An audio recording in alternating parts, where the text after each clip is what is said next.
Alright, so I have got to be the last person on YouTube to talk about The Last of Us Season 1. Literally everyone else that I watch and that I know on YouTube has already done their videos. I'm so fucking late on this video, but who cares, I'm here. So yeah, guys, they did it. The Last of Us Season 1 was actually really good. I'm just gonna say it. Any video game adaptation, no matter how much they try to make it into a film, and you know, even if it does kind of work, it's never going to be as good as the game, and you're never going to reach the heights because it's so long. I know I'm starting my video off with a bit of a lecture, but if you want to adapt a video game, make it into a TV show and hire Pedro Pascal to play Daddy. I joke, but that would actually probably work. So what do I actually think about The Last of Us, despite the fact that I just said it was so good? Well, I'm going to repeat what a lot of people have already said, which is that Pedro Pascal and Bella Ramsey do a phenomenal job playing these characters. I personally had other people in mind to play Joel and Ellie. Was one of them Australian? Maybe? We don't know.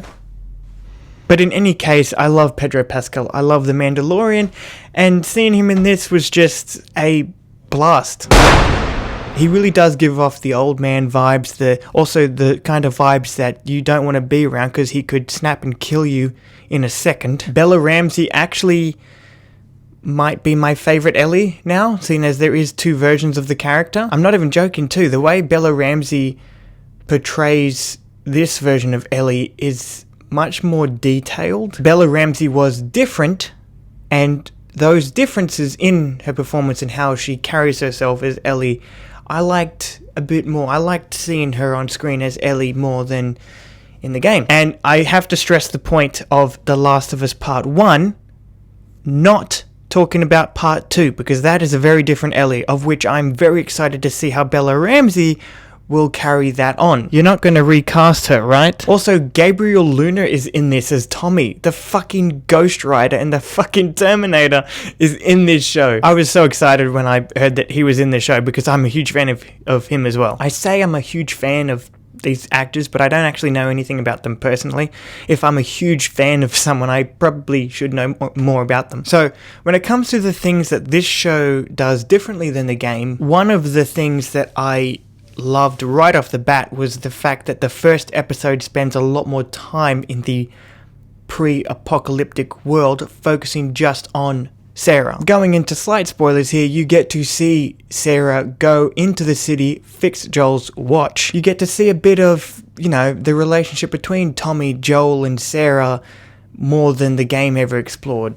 Like, in fact, you didn't actually get to see Tommy until the apocalypse was happening, you know, as zombies were coming out and fucking chewing on people. In this, you get to see their time as a family, which is much appreciated. And yes, I have to talk about episode 3. It was my favorite episode in the whole season, and it will probably be my favorite episode in the whole show. We'll see how it goes. But it was a complete, you know, 180 from the source material in the way that it's not recognizable to the source material at all. I mean, you have the same characters in the same situation, but that's pretty much the only thing that is the same. Episode 3 for me, if I can give my little mini review for episode 3, was, I don't even know how to put it into words. It was the sweetest, but also the darkest and most tragic love story that I've seen in a while. And I have watched a couple, because I am a film buff, I have watched a couple romance films out there, rom-coms, whatever, and yeah, this one got me, this one left me. This is one of those stories that leaves you in complete silence, because you're just reflecting and meditating and just in deep thought about what you just witnessed. On one hand, you're happy for them and their relationship and what happened, what they chose to do. At the same time, you're really sad about it too, which is a weird mix of emotions, but the fact that, you know, something that is fake and is performed in front of you on a TV screen, all of these things that should be prohibiting you from actually enjoying your experience, don't. I don't know why that came to my mind when I thought of this episode, but this is one of those things where the screen just sort of fades away. You actually are there with the characters. It sucks you into the story that much that you're not seeing a TV screen, you're not aware of the room you're actually in, you're just left with this raw feeling. And that's about it as to how it affected me. It was done incredibly well. And I haven't seen that many things with Nick Offerman in it. And I think he was a great choice to play Bill. When I heard that he was cast, I was thinking, okay, we'll see how it goes. It went very well. There's one other difference that really sticks out in my mind in terms of this show comparing to the game. And that is Ellie's time during winter. And one specific moment that happens between her and this evil prick who you hate in both the game and the show. I'm pretty sure that what happened in the game was Ellie about to be eaten by this motherfucker, and she has to then, kill him with the hatchet or the machete? Yeah, it was a machete. I haven't played the game in a while, sorry. And when I played that for the first time, I was a bit left, okay, she killed a guy, but why did she have that extreme reaction? Yes, he was trying to eat her, but she had already killed so many people before that point because they were trying to kill her and Joel. This show, I'm pretty sure, does something else a little different. It adds something to it that makes you go, oh, now I understand why she was so upset. He was about to do something else on top of, eating her. Maybe I've said too much. But regardless of that, it left me completely speechless. Yet again, another episode in this show that left me speechless at the end. Can I just say how good a piece of entertainment has to be for it to actually affect me like that? To actually leave me so speechless and in utter shock of the dark nature that these people have. I am going to compare this show to another zombie apocalypse show. The Walking Dead had moments like that for sure. But this show, for me personally, obviously because I'm such a huge fan of the game, supersedes that.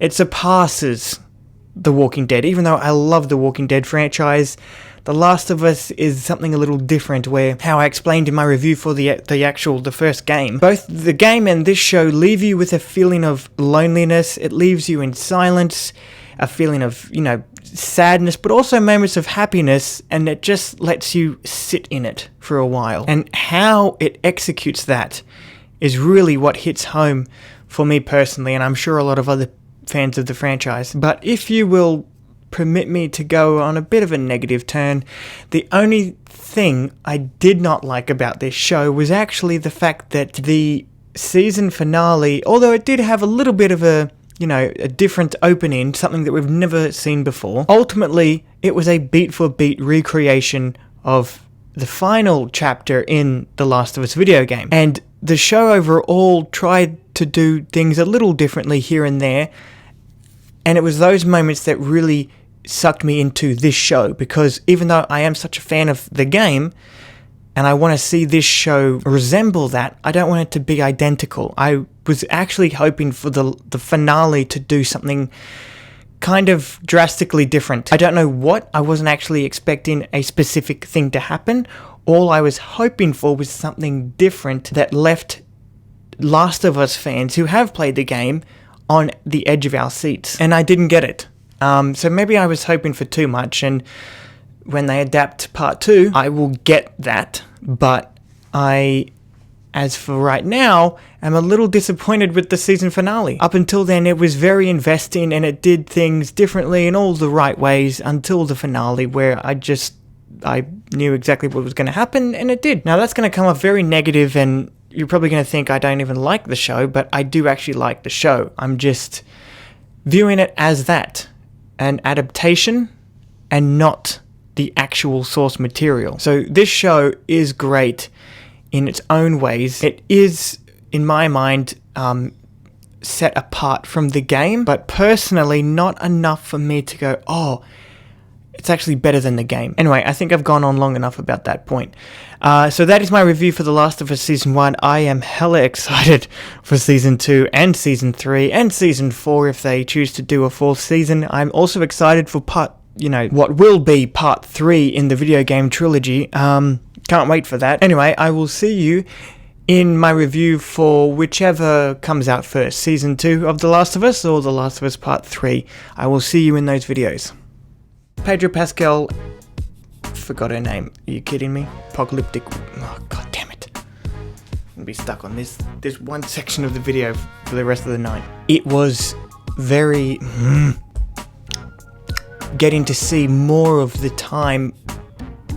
Josh, come on man, what the fuck?